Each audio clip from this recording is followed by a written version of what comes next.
it's me, X-Canadiensis. Welcome to my channel, or welcome back to my channel. If you're new here, I post new doll-related videos every single day, and today's video, at long last, is going to be an unboxing and review of the VOLTAGEOUS Frankie Stein doll from Comic-Con this year. At least I'm pretty sure that's when they came out. So for context, every time there's a Monster High drop, I have a lot of people that help me out with trying to get them, and we managed to get one VOLTAGEOUS doll, and the person who managed happened to ship the doll to my brother's house. And I just now got a hold of them, so it's been a while. And I'm so excited to finally see them because, I don't know, I feel like this release really, just passed. I don't remember a whole lot about it. And I'm excited that it's finally my turn. It's like Christmas, even though it's something that I paid for. Anyway, let's see. Oh my gosh. I did not expect the face to be perfect. Look! Oh my gosh! Okay, so this is really exciting. So this is my first time buying a Comic-Con doll right when they came out, and this is so cool. Oh my gosh. Okay, so this is what the packaging looks like. Oh, okay, so there's a slip cover on it, and there's this really gorgeous art of Frankie here, and then oh my gosh, the back of the box, check that out, so cool. And then it actually has credits to the people who worked on the doll. And then this is a slip cover, so if we slip this off, okay, this is so cool. See, I love packaging oh, you guys can't see anything. I love packaging like this because you can display it with the slip cover on or off, and it gives you a different thing, and this is so cool. But we're gonna be unboxing this doll. And then once the slip cover is off, oh, this is so cool. Okay, so it says Monster High. What the? I was walking home from school and getting to the best part of an old VOLTAGEOUS comic book. Suddenly, lightning hit the page and I felt a zap, and everything went black. Oh, my head and my bolts are tingling. I feel a surge of power and an all too familiar spark in my fingers. I got a bolt to my lab. Crash! Whoa, look at my hair. It's absolutely electrifying with these streaks. And my face. I mean, my makeup looks great, but that freaky fab lightning bolt can only mean one thing. VOLTAGEOUS is back! I never planned on being a teenage superhero, but this outfit is totally stitched for zapping crime. Just look at this shocking silver jumpsuit and dazzling metallic jacket paired with these high wattage boots. VOLTAGEOUS is serving looks with a side of justice. Okay, this is so cute. Oh my gosh. I don't have the original VOLTAGEOUS. I have the only one from Power Ghouls that I actually have. Well, I have two, sorry. I have Torlai and Claudine, so I never did get VOLTAGEOUS, even though I really wanted the original one. So I'm really excited to have this one now, and this art is just incredible all over the packaging. And I like the context here too. So cute. This was the most pleasant and simple unboxing experience. I don't know, I feel like I had some trouble with Haute Couture, but this was so nice and refreshing to just get the doll out and ready to go. I'm extremely impressed with this doll. They are so cool. I really love how shiny this doll is. It's so exciting, and everything has a similar amount of shininess. I don't think there's a single spot where I'm oh, that looks dull, they messed that part up. It's so cool. So there's only a couple of extra accessories. So you get this Skullet brush, and it's all metallized, which is fun. It's just plated, but it's not. And then you get the VOLTAGEOUS comic book. I'm pretty sure this is just a grayscale version of the original, which is pretty cute. And then there's Catastrophe. Oh, it's actually a book. I'm an idiot. For some reason, I thought it was a poster. Oh my gosh, and it actually has all the pages. So cool. I want Dead Fast so bad. Can you imagine? And then also this stand, which... Okay, so the bottom is plated, and sometimes they'll do a plated stand clip as well, but when they do that, it makes it the most delicate stand in the world, so I'm very grateful that they didn't. They went with this. So doing this material is also very, weak, and it will crumble really easily, so I'm just, although it doesn't look as nice, I'm very glad that they stuck with that, stronger plastic, I guess. Alright, so now let's get into the review. I'm so specifically smitten with the face on this doll. I'm in love with the eyebrows and the eyelashes. I feel like the eyelashes are so wispy and thin. I feel like they're done differently than the other eyelashes, but I don't know, maybe they're just cut differently. They look so good, and I love the way they did the lightning bolt across the face. I like that it's not just a simple lightning bolt all the way down, and it has flashes down here at the bottom. So cool. And the yellow makeup as well. This is really beautiful, and I love that bold dark lip with that just black lipstick that's slightly glossy, and the black eyebrows too. Just so cute. I feel like a lot of Frankie dolls had brown eyebrows or something, so I think black looks a lot better. And this Frankie doll does have a gray skin tone similar to the black and white Skull Shores Frankie, which I also super like. I think it looks so good. This is so cute. And I will be comparing this doll to a G1, a G3, and the Haunt Couture doll later in this review if you'd like to see them together. And I love the hair. So it's a saran blend as usual for Frankie. I really like it, but it has tinsel in it. Unfortunately though, this is not the super nice tinsel that you see like in Abby's hair, for example. Not super into this tinsel. I mean, it looks really good and it matches the like metallic look that they're going for, and I think that's why they used it, but it's also extremely delicate. But this is a collector doll, so I assume that they didn't think it being delicate would be a problem, and I get it. And ooh, I love the little superhero headband. Check this out. The lightning bolts, and then the headband itself is lightning shaped, and then look at the little hair tie is actually black, and I like that. They often just do a clear hair tie and call it a day, so I kind of like it when they actually incorporate the color of the hair tie into the design. I think it looks really cute. And then there's clear hair ties here for these little face framing pieces. I love these. They are so smooth and satisfying to brush with. Well, I'm not brushing them, but like play with. And then there's these little stars. Has the earrings with little lightning bolts coming off the bottom. Super cool. This side's a bit cleaner. I feel like this side was a bit messy when they styled it, which is fine. I can fix that. And then the neck bolts are unusual now because G3 Frankie does not have them, so I appreciate that they're here. And they're the shiny neck bolts that were kind of unusual for G1 Frankie, I feel. I think G1 Frankie generally had like the gray matte ones, but I think Black and White Skull Shores had the plated ones like this, which I like a lot better. And then moving down, we can take a look at the outfits. So outfit's extremely simple on this one. It's just, I mean, it's a superhero suit, you know, it's just like a one piece, but there's some fun stuff going on. So first of all, we have this absolutely crazy tinsel jacket, and like, look at this. So it's not just a vest, it's actually a full-on jacket. It's got all of these, would you call them tassels or like fluff? I have no idea. I think I would normally hate this, but for this particular doll, it really looks like electricity. It's crazy. It's fun. I really like this. Look at that. And there's this nice trim here, and yeah, it must be lined because these things, and they're not coming out. Like, the only tinsel I've had come out is the tinsel from their hair, so not bad. So cool. Oh, there's a really subtle pink blushing to the cheek too, if you can see that. Really cool. And now I'm going to take off the vest so that we can take a look at everything else. I love how I just insisted that it was not a vest and even demonstrated that it actually has sleeves and then called it a vest. Anyway, now let's take a look at the, what I call it, a cat suit, onesie, I don't know. So it's made out of this like shiny fabric. I call this leotard fabric because it's the type of fabric that gymnastics leotards are made out of, but I have no idea what it's actually called. But it's like a really stretchy, nice fabric that has this kind of scale effect to it. And I love this super shiny fabric that they used for the trim here at the top. And it looks super good, and I love how clean it is. I feel like it's not, a lot of times jagged trims like this will be super messy, so I really appreciate this one. You can see how messy some of this tinsel already is just straight out of the packaging, which is such a bummer. And everything does continue onto the back within reason, and there's little ribbon straps as well, because strapless Monster High pieces just never go well. If you know, you know. And then there's a little belt here. It's pretty loose, so you can kind of, I think it's meant to sit lower on the hip. And it has these little black polka dots on it, which is very interesting. And again, really well constructed. It's kind of like a pleather material.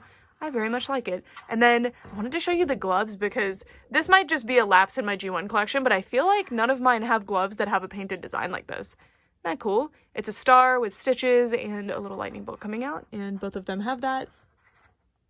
Very cool. And then let's take a look at the front of this. So it's a big star with, what are they coming out of there? Is it like stitches? It almost looks like stitches, right? Like coming down out of here, but it could just be like more lightning, just like smaller. I have no idea. Looks cool though. And then if you move all the way down, we can see, I'm not the biggest fan of the length of these, especially with the boots. It's kind of confusing. I'm not really sure why they did that. That's one of my biggest pet peeves with designs, is when the pants like almost meet the boots, but not quite. It's a little weird. If they were shorts, it would be fine, or even if they were like mid-thigh. But critiquing the design is not what I'm here for. It's just Anyway. And then we've got these like white spots that kind of fade out. It looks very like spacey and fun, and I love all the little stars or polka dots or whatever you would call them all over the rest of it. And moving all the way down, we can take a look at the shoes, which are so cool. I love the plated material on the shoes. I wish they would do this more. And this is what I'm talking about. Like, every piece that's supposed to be shiny is shiny. You don't have spots that are like a weird, different amount of shine to them that just make the doll look really like incohesive. I feel like every piece, other than I guess here, but this isn't obvious, especially not from the front, and I don't think it distracts. But you know what I mean? Like, if they had painted some accessories with this, but then had this right next to it, it would throw the whole look off. So I really appreciate that they went through the trouble of actually doing plated stuff everywhere that they possibly could. And even the fabrics have like that very shiny plated look to them. I appreciate it a lot. Very, very cool. And these boots are awesome. There's all kinds of stitches on them. There's little brads here. There's painted area here with the star, with the lightning bolt. There's a little lightning bolt here. Wonder if there's anything on the soles of the shoes. Nothing on the soles of the shoes. And then there's unpainted stars and lightning bolts on the rest of the boots. And I just wish that these were either way taller or the pants were longer. I don't know. And you can see that there's a white lining on the pants as well. I forgot to point that out earlier. But it makes them kind of bulky. Like, you see how they look a little strange. They're nice quality, but it's a little bit confusing there. And then you can see some saran shedding. This is just normal with saran. I'm not worried about it. You know, when I started this off, I was thinking that Voltageous kind of had a more haute couture looking face, but they really don't. I don't know where I got that from. Who they actually look like is this one. Look. It's just a slightly different eye shape, really.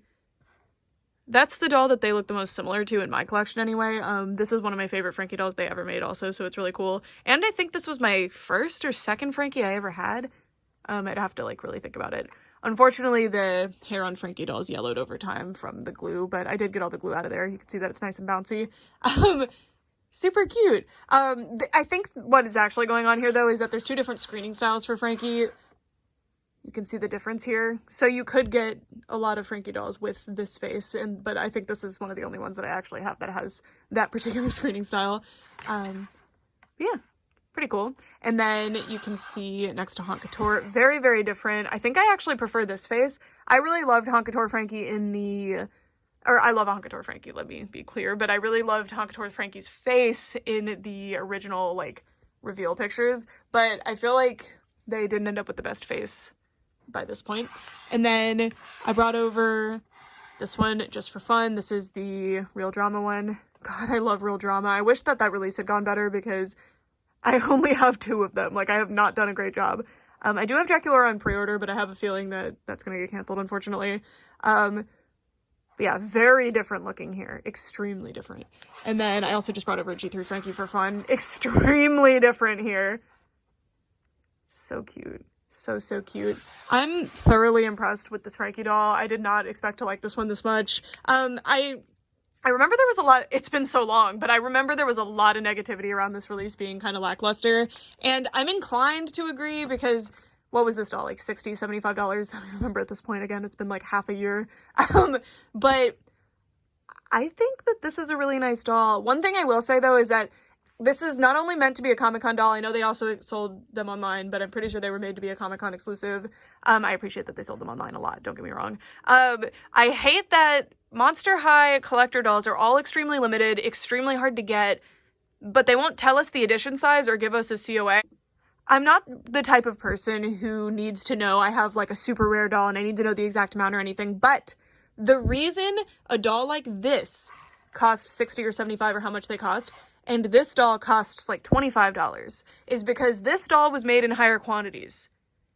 And the less of a doll you make, the more cost per unit. So when I see a doll that says there's 3,000 of this doll in existence, I know that me spending the extra money for the doll was kind of justified in some way. And then for some collectors, that matters a lot because they're like, oh, well, I get a more like luxurious, like exclusive item that I'm spending extra to get, you know? I personally don't like when something's limited and exclusive because it means it's harder to get, but it helps you justify it a little bit, you know? So it's really annoying that Haute Couture and all these other releases will sell out in like 5 minutes, but we have no idea what the edition size is. But Monster High has never done a numbered edition size, I'm pretty sure. And I don't even need each doll to say what number they are, but I at least want to know that I have one of the 4,000 dolls or one of the 5,000 or however many they do. I'm inclined to believe that the edition size is somewhere in the 5,000 range because of how fast they sell out, but we don't really have a way of knowing. Anyways, this is now my favorite collector Frankie doll. I have two. I mean, I guess Real Drama would count too. I don't know. I really like Haute Couture, but to me, the most important thing on a doll is definitely the face. And I do really like the Haute Couture face, don't get me wrong, but I really like this eye shape. I really, really like this eyebrow shape. That's what really throws it over the edge for me, is the eyebrow shape. And yeah, I don't know. They're so cute. I really, really, really like this Frankie, and I'm really glad that I managed to get them, even if I was extremely late. I hope you guys have enjoyed getting to see this video, hopefully. I was being asked quite a bit back, like, even up to 2 months after the doll release, like, when are you gonna do a review? They were at my brother's house. But now I believe I have every single Skullector other than, Pennywise, who I'll never find. I mean, every single modern Skullector, I should say. I don't know if you would go... Well, I think Abby and Skelita were Skullectors, and I don't have them. But I really, really love this doll, and I'm really glad that I managed to get them, and... yeah, I hope you guys enjoyed this review. This isn't really one of those ones where I'm like, I recommend them, because, like, at the end of the day, I don't know how much this doll goes for secondhand. But if you can get a hold of this doll for a good deal and you were on the fence, and you like how they look, I would say go for it. I've never thought that a collector Monster High doll was worth the amount you have to pay for them, except Real Drama. Real Drama, 100% worth it, but if you have to pay secondhand, like $50, I don't know. There's a few Skullectors that I think are pretty close to being worth it, especially considering licensing fees. But this doll design, gorgeous. I really, really like the design. There are parts of it that aren't my favorite, specifically the boot pants situation, but this is a really, really beautiful design, and that's ultimately what you're paying for with a collector doll. It's really hard to justify a doll's cost at $100, so when I spend $100 on a doll, I'm mainly spending on the design. Like, I know the material quality is not going to add up. I know that. I know there's not going to be enough accessories to justify that cost in my head, but I really like this one.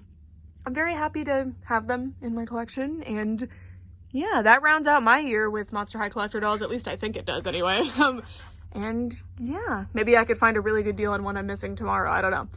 But that's it for this video. Thank you guys so much for watching, and I'd love to know who your favorite Frankie Stein doll is in general. Okay, let's go on a little Frankie Stein adventure, because I want to show you who my favorite Frankie Stein doll is real quick. So let's go over the Monster High shelves. I've literally just been staring at them this whole review. That's my favorite Frankie. Yes, I messed up the bangs. I'm really, really bad at doing doll bangs. They had really bad glue seepage, and I cleaned it out, but it came out again. So I have to give them another treatment. But anyway, that's my favorite Frankie. I love Classroom. Or sorry, this is Picture Day Frankie, my bad. Love that Frankie. Love that Frankie. But there's other ones I really like too. But like, I love this one too. Similar facial screening to VOLTAGEOUS, actually. But anyway, that's it for this video. Thank you guys so much for watching for real this time. Bye! I kind of forgot to say this earlier, but I was like telling you guys like, oh, that's my favorite Frankie. I think this is my new favorite Frankie. Not because of the outfit. I'm not super into this outfit, but the face is so darling. I desperately wish I'd managed to get multiple of this doll, honestly, so that I could do some redresses. Not that I can't now, but when I was younger, I did redresses on all of my Monster High dolls, and they were horrible. And I'm like scared to do that ever again unless I get doubles. So, but it's okay. They're so cool. I'm not sure where I want to display them. Perhaps up there, because I have my Real Drama and this one. Or actually, I moved Real Drama to over here because I have two Frankies somehow. So maybe I could put this one here next to the Creep Production. I don't know, because I don't have all the Creep Productions either. So the display's a mess, but it's okay. Just working on it. Like, my Skullectors don't have a place yet, as you can see. They're just here. Yeah, okay, for all this time, thanks so much for watching. Bye! Yeah, I gotta really soul search, but I do think that's my favorite Frankie doll now. Which is saying something, because I really like Frankie. Although, I will say that Frankie didn't always have the best dolls. Always the best outfit, but not... Ooh, well, I do love this one. But, I don't know. I feel like the ones that didn't have, like, that exact face were not my favorite. So cute. Okay, for all this time, bye.